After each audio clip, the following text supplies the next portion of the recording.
Hola queridos estudiantes, ¿cómo están? Espero que estén muy bien. Como lo hemos hecho anteriormente, quiero que me dejen en la casilla que va a salir ahora cómo han estado, cómo ha estado su semana y si tienen algún motivo de oración. Siempre leo uno por uno y también he aprovechado de estar orando por eso, así que si me ven en algún momento con los ojos cerrados mientras se va reproduciendo este video, no es que me haya quedado dormido, es que estoy orando por alguna de las peticiones que me dejan, ¿ya? Así que déjenme en la casilla cómo han estado y si es que tienen algún pedido de oración. Ya. Antes de meternos de lleno en Proverbios, quiero que veamos algunas cosas importantes acerca de los libros sapienciales. Hay tres libros que son conocidos como los libros sapienciales. ¿Cuáles son? Quiero que me deje ahí, yo estoy seguro que tú sabes, así que déjame ahí cuáles son los tres libros que son considerados como libros sapienciales. Los libros que son llamados sapienciales son Job, Proverbios y Eclesiastés. ¿Por qué son llamados sapienciales? Porque fueron escritos por los sabios. ¿Y quién eran los sabios? Los sabios en Israel eran desde los maestros de la corte, cuya función era educar a los príncipes y a todos los funcionarios reales. También estaban los maestros que educaban a los jóvenes de las clases altas, y también estaban los maestros populares que enseñaban en las diferentes plazas, que enseñaban en las calles, y también los maestros que enseñaban en la escuela de la sabiduría, que vamos a ver un poquitito más adelante en qué consistía esto. El reinado de Salomón proporcionó un ambiente muy propicio para el florecimiento de la literatura, como vimos en el libro de Job. En ninguna otra época de Israel hubo tanta oportunidad de hacer contactos con otras naciones. Salomón abrió Israel a las naciones vecinas. Muchos viajaban a Israel a escuchar la sabiduría de Salomón. Salomón también viajó a otros lugares, mandó mensajeros y la cultura israelita se enriqueció mucho.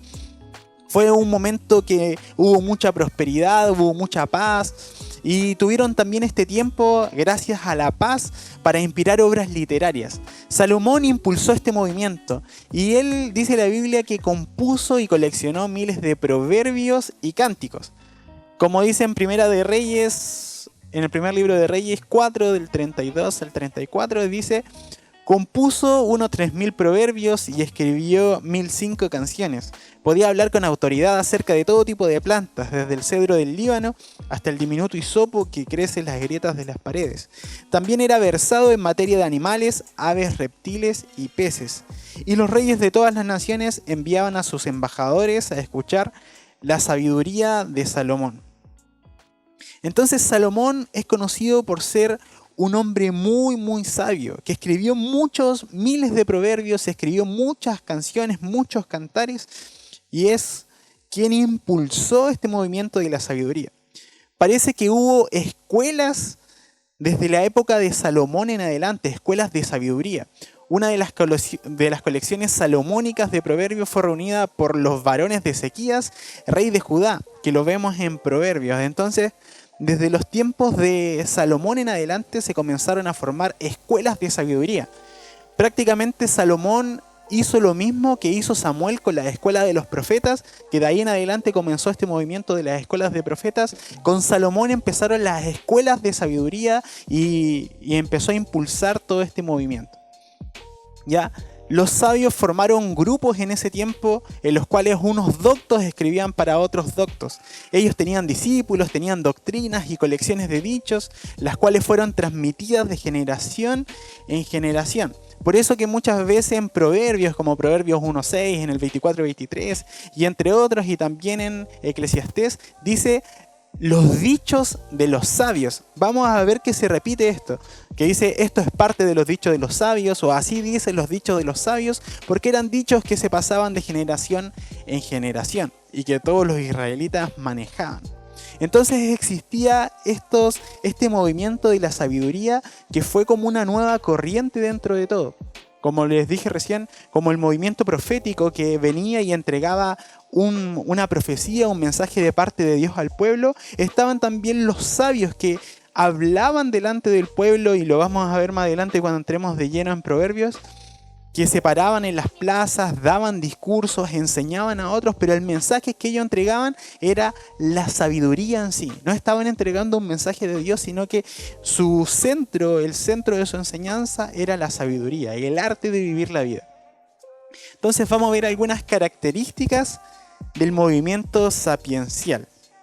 Lo primero es que es universal. Se dirige al hombre en general, sin limitaciones étnicas o religiosas. No se centra como en otros libros que vemos en el Pentateuco, en libros históricos y en varios libros más. No se centra en Israel como el favorecido de Dios, sino que también se incluyen obras de gentiles. Los sabios empezaron a compilar dichos, refranes también de otras naciones y las añadieron al libro de Proverbios, como se atribuye también el Proverbio 31 al rey Lemuel, que no es un rey israelita, es un rey que pertenece a otra nación. Entonces vemos que se añaden dentro de Proverbios también cosas de otras culturas y cosas de otras naciones. Entonces, a diferencia de otros libros, no está enfocado solamente en Israel, sino que es más global, es más universal. ¿Ya? Otra característica de los libros sapienciales es que su enseñanza es monoteísta, religiosa y moral. Aunque muchos de los preceptos de los sabios parecen ser de naturaleza secular o de sentido común, que son cosas que cualquiera podría decir, la diferencia de los proverbios bíblicos es que todo gira en torno de la noción de un solo Dios. Un Dios omnipotente, un Dios misericordioso y que siempre está pendiente de los seres humanos. La verdadera sabiduría, dice la Biblia, que empieza con el temor a Dios, con el temor de Jehová. Entonces todo lo que plantean en el libro de Proverbios, todo lo que plantean en los libros sapienciales, tiene como base el temor del Señor. Seguimos entonces. Otra característica más de los libros sapienciales es que son profundamente humanos. Aunque la Biblia pone la sabiduría del hombre en relación con la de Dios, o sea que todo procede de Jehová, recalca también mucho las relaciones sociales del hombre en el diario vivir, cómo debe comportarse, cómo debe ser con el prójimo, y se centra mucho en relaciones humanas. Así que son libros que tratan mucho esto, lo práctico, lo del día a día, lo cotidiano. Otra característica más es que demuestra que la revelación del Antiguo Testamento era parcial y que no bastaba para satisfacer el corazón del hombre. Por eso que vemos muchas preguntas existenciales y que las personas, a pesar de todo, se sentían un poco vacías en su momento y preguntaban cosas o se plantean cosas como el tema de la eternidad, encontrar éxito y felicidad de la vida. Más adelante en Eclesiastés vamos a ver al Coelet cómo se cuestiona ciertas cosas de la vida y ve la vida como muy triste, sin sentido, que en nada puede encontrar gozo. Y también otros libros plantean el sufrimiento de los justos, como es el caso de Job, y como también en algunas partes se plantean proverbios. Así que se plantean ciertos temas que vemos que que las personas no podían ser saciadas por la revelación que tenían en ese momento y tenían muchas preguntas en su interior.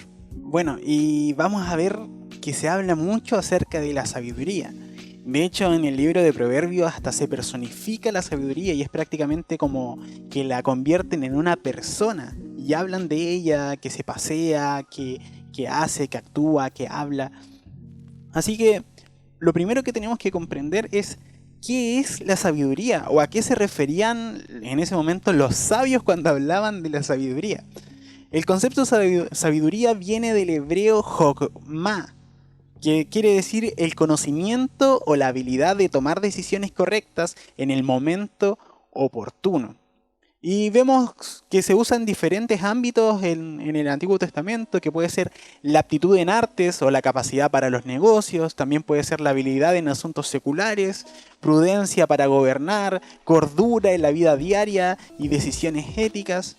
Entonces, la sabiduría consiste básicamente en aplicar lo que uno sabe a lo que uno hace. No es una sabiduría como quizás vemos en otras culturas, como de una persona que tiene mucho conocimiento o que ha alcanzado como una elevación de conocimiento máxima que los demás, sino que cuando en la Biblia se refieren a alguien que ha alcanzado la sabiduría, es alguien que ha sabido poner sus conocimientos en práctica y de esa forma ha podido vivir de una buena forma, tener una buena vida. Y la sabiduría desde la óptica bíblica de los escritos sapienciales es el arte de vivir en este mundo y tiene su base y configuración en el temor del Señor. Esa es la base de la sabiduría bíblica, el temor del Señor. Y abarca todas las esferas de la vida. Tiene que ver con todo lo que puede hacer el individuo como trabajador, a desarrollar destrezas manuales y técnicas, a ser honesto, ser sobrio, ser casto y de buena reputación. Entonces, esto es la sabiduría, tiene que ver más con algo práctico, con el arte de vivir la vida, con tu día a día. Así que, ya que te he dicho tantas cosas acerca de la sabiduría, quiero que con tus propias palabras me puedas decir qué es la sabiduría.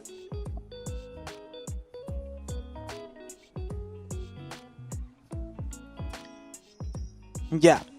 Y hay varios tipos en cómo se expresa la sabiduría, cómo se expresa la literatura sapiencial.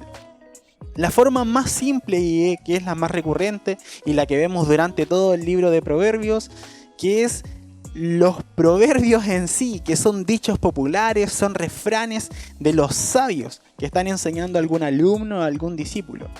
También tenemos los acertijos, los enigmas, las parábolas, que es algo que Jesús usó mucho y perfeccionó más adelante. También tenemos los monólogos, que es prácticamente lo que se hace en Eclesiastés por el predicador, el Coelet, como se le llama. También tenemos los diálogos o debates, que es lo que vemos en Job, que se empieza a debatir o se arma una conversación, un intercambio de ideas con un lenguaje muy poético, que están ingeniosamente expresados y que uno muchas veces no se da cuenta. Ya, entonces en los libros sapienciales por lo general no encontramos órdenes, ni se ofrecen relaciones, ni se proclama una palabra revelada. En ellos se dan consejos, se ofrecen reflexiones, se presentan advertencias, cosas más prácticas para el día a día. Al lector se le invita a hacer comparaciones, a decidir. Se le enseña no solo a obedecer, sino a la decisión responsable. Se le invita más que a la oración, se le invita a la acción. Más que aprender de las vivencias de otros, se le insta a que él mismo pruebe y que él mismo pueda experimentar los diferentes consejos que aquí se dan. Entonces no le dice tantas cosas como espirituales, por así decirlo, sino que tiene que ver algo más con lo práctico, consejos del día a día, cómo debe comportarse esas personas con su prójimo o en la vida. Entonces, al individuo o a la comunidad se le pide que asuma responsabilidad total de sus decisiones y acciones. Y esto es lo que podemos ver un poquitito de los libros sapienciales en general. Bueno, vamos a introducir el libro de Proverbios. Proverbios viene del hebreo masal, que significa dicho, comparación o pregunta de profundo significado. También podemos usar otras acepciones como son ejemplo, refrán, parábola, canción o sátira para referirnos a proverbios. Si bien muchos de los proverbios tienen un sentido religioso, una gran parte de ellos son frases de sabiduría y de ética humana. Los sabios no pretenden que sus refranes tengan origen divino como son en la ley y la profecía, que son palabras enviadas por el Señor, sino que el propósito de los proverbios tiene que ver con algo docente. La idea es enseñar la sabiduría práctica a las personas, sobre todo enfocarse en los jóvenes, en los más pequeños, para enseñarles cuál es la manera correcta de vivir la vida. Por eso que vemos muchas veces que se refieren como hijo mío o joven y enfocan mucho el mensaje y estos refranes a los más jóvenes. ¿Quién es el autor y en qué fecha fue escrito? Aunque el libro comienza atribuyendo los proverbios a Salomón, es obvio que él no fue el único autor o recopilador del libro. Escribió gran parte. De hecho, la tradición decía que Salomón había escrito Proverbios, Eclesiastés y Cantares.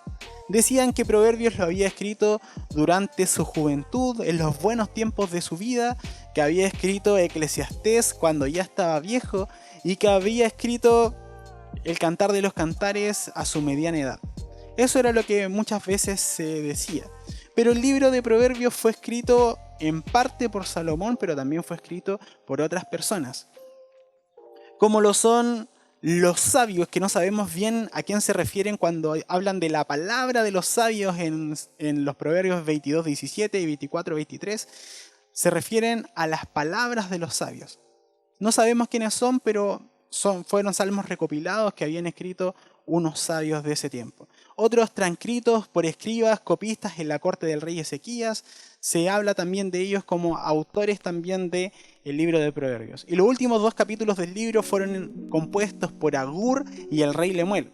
En el capítulo 31 y el 31:1 lo podemos ver también. Entonces podríamos decir que los autores del libro son Salomón, los sabios, la corte del rey Ezequías y Agur y Lemuel.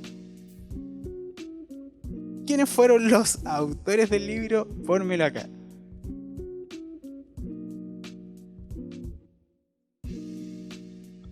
Ya, entonces muchos eruditos creen que Salomón escribió el núcleo básico de Proverbios, pero agregó también proverbios de otras fuentes.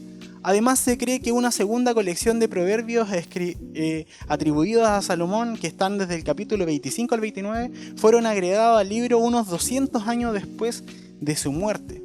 Entonces dice que algunos piensan que desde el capítulo 25 al 29 fueron proverbios que Salomón había escrito, pero que no habían sido sumados a esta colección y que ellos recopilaron 200 años después y los sumaron a todos estos proverbios que ya estaban. En su versión original, el libro debe haber sido escrito y compilado por Salomón durante su reinado entre el 970 y el 931 a.C. Y más o menos por el 720 a.C. fue agregado el material incluido en el capítulo 25 al capítulo 29. Entonces la primera parte fue escrita y compilada por Salomón, pero la segunda parte fue compilada por los copistas del rey Ezequías por el 720 aproximadamente, que sería desde el capítulo 25 al capítulo 29. Sigamos. ¿Quién es el receptor de los proverbios y de esta enseñanza que se está dando?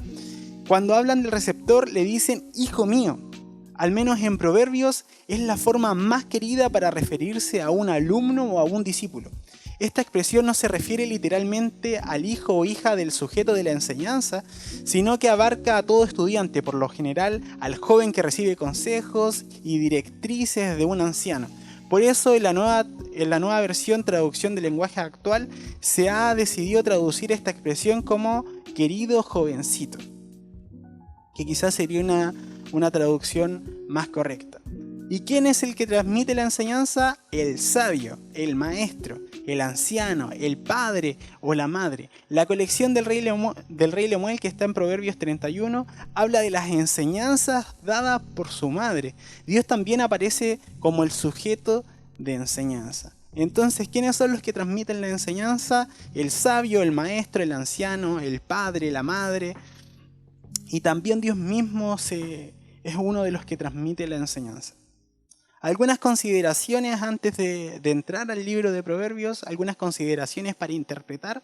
Primero es asegurarse de no convertir los dichos de los sabios en promesas literales.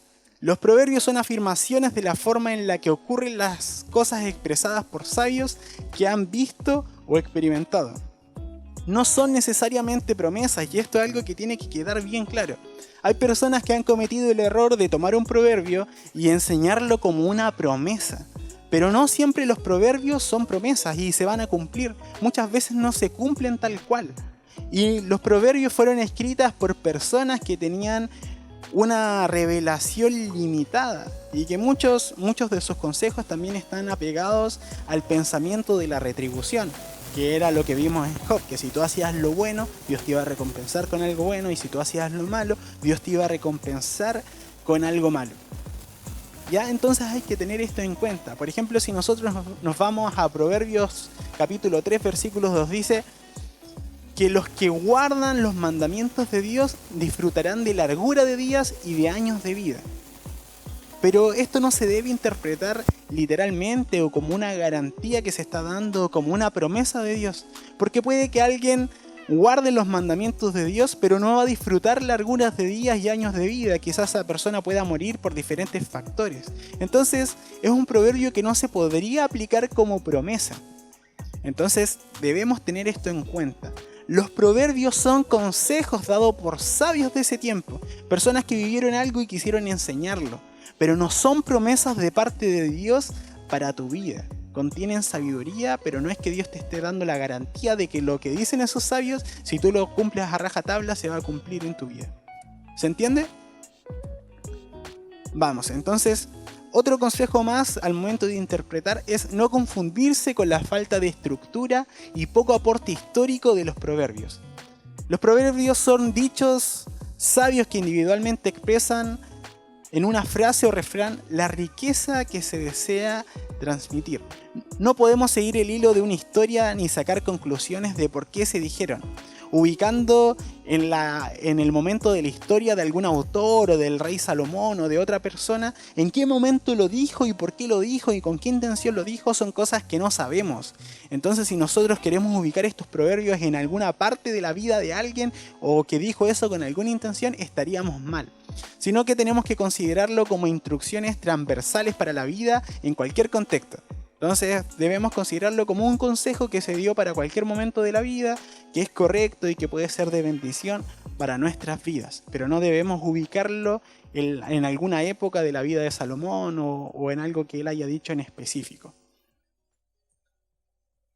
Así que espero que te haya servido esta introducción.